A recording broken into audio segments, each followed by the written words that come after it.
அழியும் என் கைகளை கொண்டு அழியாவும் ராஜ்யம் கட்ட பைத்தியமான என்னை தெரிந்தெடுத்தீர்.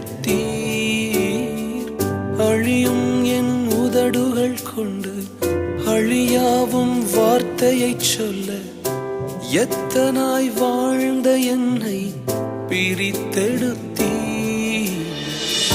ஆராதிப்பே அதை எண்ணியே வாழ்நாளெல்லாம் உமை மட்டுமே ஆராதிப்பே அதை